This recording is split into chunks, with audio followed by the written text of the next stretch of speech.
pessoal, tudo bem? Vamos lá para a nossa aula de teoria do conhecimento. Nós vamos falar um pouco daquilo que pensava David Hume. David Hume é um dos filósofos iluministas do período moderno, em que ele está com o seu pensamento dentro das ideias empiristas, né? A palavra empirista significa experiência, significa contato, né? É uma relação que gera conhecimento a partir das minhas impressões, a partir daquilo que eu pego, que eu toco, que eu vejo, que eu escuto.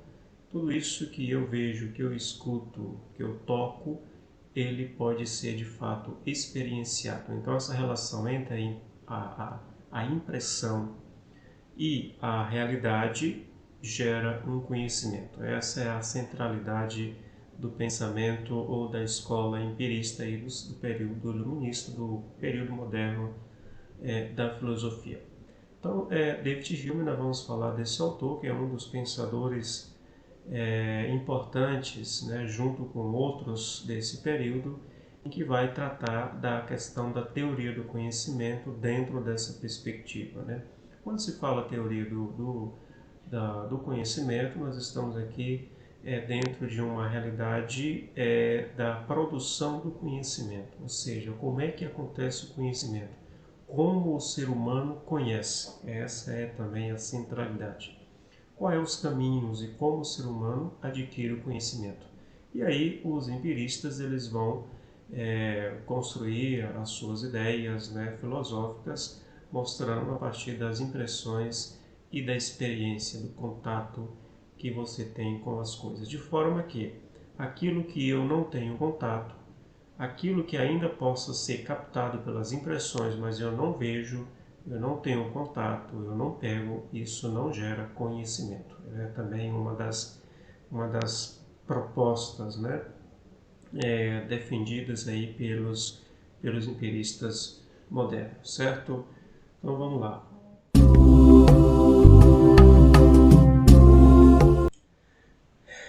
David Hume é o que nós vamos falar, é o que nós vamos explicar algumas questões acerca desse pensador. Foi um filósofo, historiador, ensaísta e diplomata escocês, um dos mais importantes filósofos modernos do Iluminismo. Seus pensamentos foram revolucionários, o que levou a ser acusado de heresia pela Igreja Católica por ter ideias associadas ao ateísmo e ao ceticismo. Por esse motivo, suas obras foram acrescidas no índice dos livros proibidos, no index, né? Lembra que quem estuda história sabe dessa realidade do período moderno, né? Que eram os livros perseguidos, os livros que eram considerados como proibidos de leitura pela sociedade, né? Pelas pessoas da época. Então, os livros de David Hume, na sua grande maioria, foram todos proibidos de leitura, né? Foram todos proibidos das pessoas terem o alcance da leitura desse material produzido. Então, inspirado nas correntes filosóficas do empirismo e do ceticismo, Hume foi um crítico do racionalismo cartesiano, em que os conhecimentos estavam associados à razão tão somente. Suas ideias foram inspiradoras para diversos filósofos posteriores, como Immanuel Kant e Augusto Comte. Então veja bem, o David Hume ele foi contra as ideias racionalistas, sobretudo aquelas inauguradas por René Descartes, né, que é de fato o pai do racionalismo moderno. Ele vai dizer que o conhecimento ele não é só gerado pela razão, mas é que precisa de outros incrementos, e isso de fato é os elementos, a experiência que você pode ter com a realidade. Então, a teoria do conhecimento, para Hume desenvolveu sua teoria através de um método experimental de raciocínio. Para o filósofo, o conhecimento é desenvolvido através da experiência sensível do ser humano, a qual está dividida em duas partes, as impressões e ideias. Ou seja, quando fala que a experiência sensível é aquilo que o ser humano pode ver, pode tocar, pode escutar, né? Pode sentir. Ou seja, tudo isso que o ser humano ele pode passar pelo crivo da sensibilidade, isso pode gerar um conhecimento. Eu só posso ter a ideia de uma coisa, eu só posso saber mais ou menos o que uma coisa é se eu tiver contato com a mesma, né? Se eu tiver a possibilidade de poder dizer alguma coisa sobre esta realidade. Aquilo que eu não posso dizer nada sobre ela, eu não posso gerar um conhecimento. Não posso ter um conhecimento seguro daquilo, né? Então, na verdade, a teoria empirista é uma teoria onde se mistura a teoria e a prática, vamos dizer assim. Ou seja, a teoria aqui a gente poderia dizer que é a sensibilidade, que é as impressões da pessoa, né? E a prática é quando você tem contato, quando você pode realmente comprovar isso através dos seus mecanismos impressoriais. Então, a primeira estaria associada aos sentidos do ser humano, né? As impressões, visão, tato, audição, olfato, paladar, né? E enquanto que a segunda estaria associada às representações mentais resultantes das impressões, ou seja, a primeira condição é você poder ter as impressões, ver, ter o tato, ouvir, né? Ou seja, quando você tem essas condições, isso vai te levar à segunda, que é as ideias, que é as representações mentais. Veja, por exemplo, eu nunca comi, por exemplo, eu nunca degustei um doce de, sei lá, jabuticaba. Eu nunca provei, né? Então eu sei que ele existe, eu nunca provei, nunca coloquei nem um pouco de doce de jabuticaba na minha boca, logo eu não saberei dizer alguma coisa sobre esse doce, se ele é bom, se ele é gostoso, se ele é saboroso. Eu vou saber falar alguma coisa se é gostoso ou não esse doce no dia que eu poder colocar um pouco desse doce na minha boca. Aí eu vou ter as representações mentais, ou seja, eu vou poder falar alguma coisa sobre aquele doce. Enquanto isso, eu não posso dizer nada. Veja, eu preciso ter a impressão e eu preciso ter a experiência, né? No caso aqui do doce, poder experimentar esse doce, certo? Então é isso que parte o princípio do conhecimento aí empirista a partir de David Hume, mas também a partir de outros empiristas do período moderno, certo? Então David Hume contribuiu com o princípio da causalidade. Nós vamos entender o que é isso, né? O princípio da causalidade. Segundo Hume, não existe conexão causal, e sim uma sequência temporal de eventos a qual pode ser analisada. Quando fala, por exemplo, causalidade, a gente pode usar alguns exemplos aqui, melhor dar alguns exemplos para vocês, como por exemplo, fogo, né? Se eu vejo uma fumaça em algum lugar, logo vem na minha mente que existe fogo em um determinado lugar, né? Então a fumaça é o efeito, a causa da fumaça é o fogo, né? Se eu vejo que está nublado, com nuvens, parecendo que vai chover, né? Isso é a consequência de que pode, em algum momento, cair uma chuva, né? São causa e efeito, né? São causa e efeito. Se eu estou feliz, existe um motivo pelo qual eu estou feliz, né? A felicidade aí é um efeito de uma situação que levou a isso. Segundo David Hume, isso não é bem assim. Para que isso aconteça, existe uma sequência de fatos, né, de uma sequência temporal de eventos, de situações, para que possa haver essa questão da causalidade. A gente poderia entender que, em relação ao fogo, causa e efeito, fogo e fumaça, quem foi que colocou o fogo, por exemplo, né? Existe uma questão anterior ao fogo e também anterior à própria fumaça, né? Ou seja, é uma sequência de fatores, de eventos que vai, pois, dar existência à questão da causalidade. Então, David Hume ele vai mais além quando ele fala da questão do princípio da causalidade, né? Ele não coloca apenas um fato, mas ele coloca vários fatos ou uma sequência temporal, ou seja, dentro de um tempo, dentro de um instante, que isso acontece, que esses eventos acontecem, né, para que possa surgir de fato um efeito, né? Ou seja, um efeito é sempre um processo não de uma causa, mas pode ser efeito de várias situações, de várias causas. A gente pode interpretar dessa forma. Pode ser que exista outros tipos de pensamento e ideias em relação a esse princípio da causalidade de David Hume, mas o que a gente pode entender nesse momento é isso, né? Mas isso não quer dizer que seja uma ideia fechada ou totalmente verdadeira quando se fala desse princípio da causalidade de David Hume. Então, um conceito básico, portanto, na ciência do método científico é que toda a evidência deve ser empírica.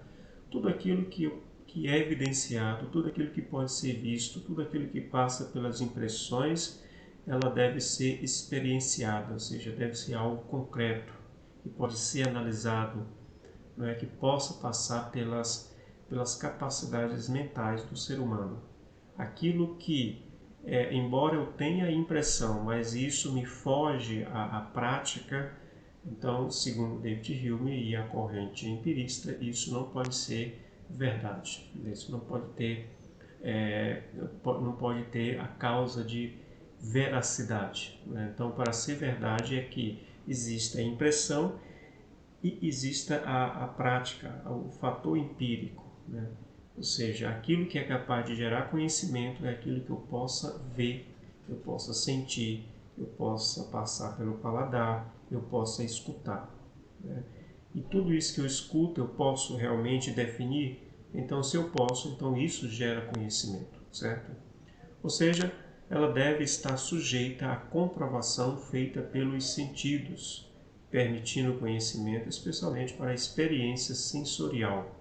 Isso enfatiza o papel desses atributos para a constituição da verdade, é aquilo que eu acabava de falar. Por exemplo, eu estou aqui gravando essa aula para vocês e escuto o cântico de dois pássaros.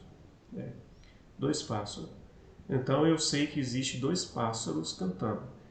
E pelo cântico desses dois pássaros eu sei diferenciar que são pássaros diferentes, né? São pássaros diferentes e eu conheço cada um deles. Ou seja, eu escuto, ou seja, passou pela minha impressão.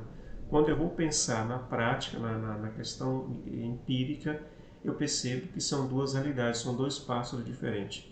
Então eu sou capaz de dizer alguma coisa sobre aquele cântico, aqueles dois cânticos dos pássaros. Por quê? Porque eles são de fato reais, eles são verdadeiros, eles são práticos, eles existem concretamente, certo?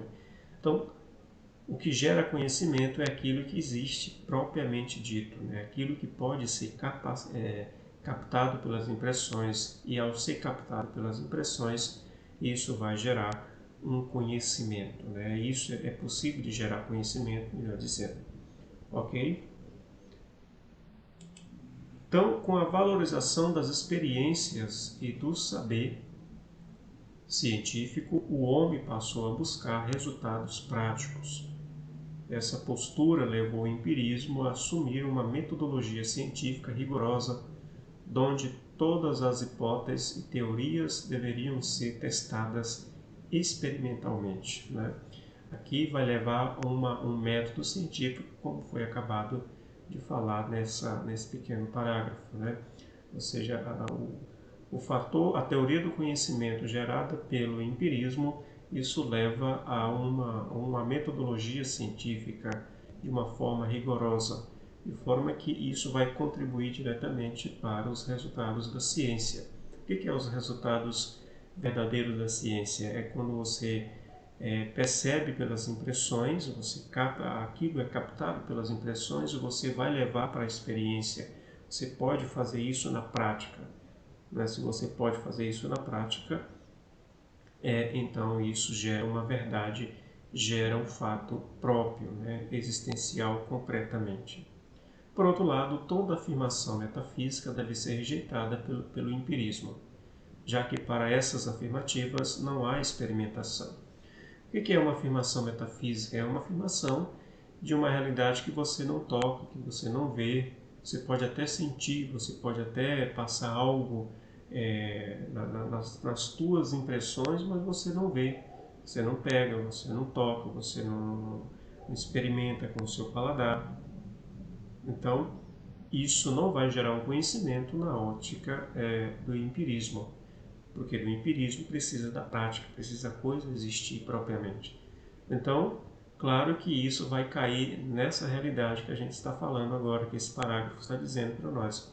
O que não é captado, o que não é visto ou sentido pelas impressões, isso não pode existir. E se não existe, não vai gerar um conhecimento. Né? Então, desse modo, acredita nas experiências como únicas, as quais determinarão a origem, o valor e os limites do conhecimento, que jamais será aceito como universal e necessário. Por esse motivo, este sistema filosófico rejeita outras formas não científicas, por exemplo, a fé, o senso comum, como forma de geração de conhecimento. Então, a fé é tão própria na existência do ser humano, desde que o ser humano é ser humano, desde a Idade Antiga, que o ser humano ele é imbuído por uma fé. Dentro dos moldes do empirismo, uma fé ela não pode existir, ela não pode ela ter existência, porque você não pode comprovar a fé. Você não tem comprovação cabal da fé, concreta da fé. Né? Então, se você não tem, ela não existe. Né? O senso comum não tem nenhuma uma fundamentação concreta. O senso comum é algo que as pessoas dizem, ou muitos acreditam que tem um fundo de verdade, mas segundo o empirismo não pode ser, porque você não tem como, concretizar isso através de uma experiência, né? Colocar isso na prática. Você não tem como. Um chá de folha de laranjeira serve para resfriado, né? E todo mundo diz que isso é um fato, que toda vez que toma, vai servir, vai passar o resfriado, né? Os remédios que muitas pessoas estão indicando para ir, por exemplo, para a pandemia, dizem que serve, se não tem nenhuma comprovação empírica da parte da ciência. Então, no âmbito do empirismo, isso não é tido como válido, como verdadeiro, né? Porque não tem como passar por uma comprovação prática. E por fim, se o que alcançamos vem das experiências, estas apenas nos corroboram um pouco sobre como o mundo é constituído. Portanto, é cabal, segundo o empirismo, estarmos atentos e críticos às falsas ideias que não podem ser averiguadas pelos sentidos. Isso aqui é um fato interessante, né? Isso aqui é interessante para a nossa vida. A gente tem que ter muito cuidado naquilo que as pessoas dizem ou naquilo que as pessoas têm como verdade, né? Às vezes as pessoas têm algo como sendo verdadeiro em suas vidas que, na verdade, é apenas uma questão de senso comum, é uma opinião própria, é algo vazio que a pessoa carrega na vida e acha que todo mundo tem que acreditar nessa ideia, todo mundo tem que acreditar porque aquilo, segundo a pessoa, é um fato verdadeiro. A gente tem que ter muito cuidado, por isso que a gente tem que ficar atento, estarmos sempre com os aspectos críticos, não é? Estar sempre analisando as coisas, as situações, os problemas, as falas que as pessoas dizem por aí. Isso aqui é algo interessante, por exemplo, para o mundo da internet, das redes sociais. Muitas coisas que a gente lê, que a gente vê, que a gente escuta, que a gente vê em áudio. Às vezes as pessoas dizem que isso é verdade, mas na verdade, no entanto, não existe um fato verdadeiro nisso. São apenas senso comum, é algo que não tem comprovação científica, é algo que não passa por uma comprovação concreta, e as pessoas querem que as outras acreditem como sendo um fato verdadeiro. O nosso mundo atual, a nossa sociedade atual está recheada desse tipo de situação. E aí as pessoas começam a acreditar em algo que não tem sentido algum na vida delas. E a gente poderia aqui aprofundar sobre a dimensão da fé, que é falada pelas ideias de David Hume, sim, mas a fé a gente precisa aprofundar outros aspectos da existência humana que não cabe a gente entrar nesta realidade, certo? Então aqui é essa ideia, né, do empirismo segundo a ótica de David Hume.